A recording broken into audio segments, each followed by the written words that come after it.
Is buying a home on the horizon for you in 2023? If so, I have 3 strategies to help you navigate uncertainty in the real estate market.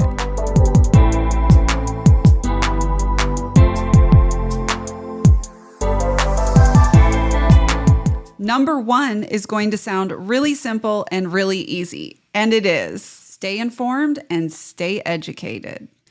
It really is that simple. Stay informed and stay educated. Are we in a recession or are we not in a recession? Is inflation coming down or is it continuing to go up? Is the Fed going to keep raising rates or are they going to back off of it? All of these things are going to impact your real estate investments. When you're thinking about these uncertain times, you have to consider policy changes, you have to consider political party changes, you have to consider what the Fed is doing, what if we're in recession, if how inflation is handling, and all of these are going to be your toolkit to see, well, what's probably going to come next because this is happening, and how's that going to impact me if I make this decision? And that's because the real estate landscape is always changing.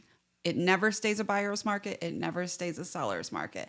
Sometimes it's neutral, sometimes it's one, sometimes it's the other, but it is a market and it is based on supply and demand. So there are always changes going on and everything the government does impacts it. Number 2, are you open to taking riskier options or are you less risk adverse? This is important to understand about yourself so that you know where you're comfortable making a move in today's real estate market. Having a simple plan in place, understanding where you're at and understanding what the market's doing is going to help you understand, okay, now is the time. I've already done all the legwork. I feel good about this decision. One way you can use your risk adversity to your benefit is you can rely on the advice from professionals like a mortgage lender or a realtor. You can diversify your real estate portfolio. There are so many things that you can do working with a tax professional or an attorney to help you understand what your risks are and keeping you open to options, staying flexible because as we know, everything changes and it's ever moving. So what happened yesterday may not be what happens next week. There may be a pivot with the Fed. We don't exactly know, but we want to be ahead of the curve. We want to educate ourselves and we want to have a plan based on that information. This is all part of our toolkit in dealing with adversity in the real estate market and uncertainty in the real estate market. And the third one, you probably heard it from your mother or father or family growing up, have patience. I know patience is a virtue and it's easier said than done. Patience is key to finding those opportunities. Markets do overcorrect. We know that homes overcorrected during 2007 through 2011, and then they stabilized and then they went crazy again. We all know that that happened.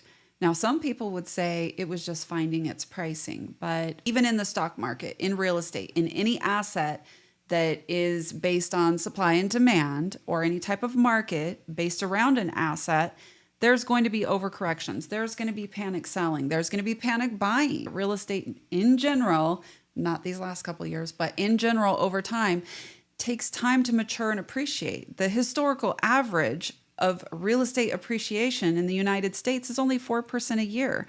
And through 2020 until current times, we know that real estate has almost doubled. So we have to understand there's panic buying, panic selling, and everything in between in a market where there's an underlying asset and it's based on supply and demand. So just be patient, look for your opportunities, stay educated, stay calm, put together a plan with all of these tools, and most of all, have patience so that you can find the right opportunity.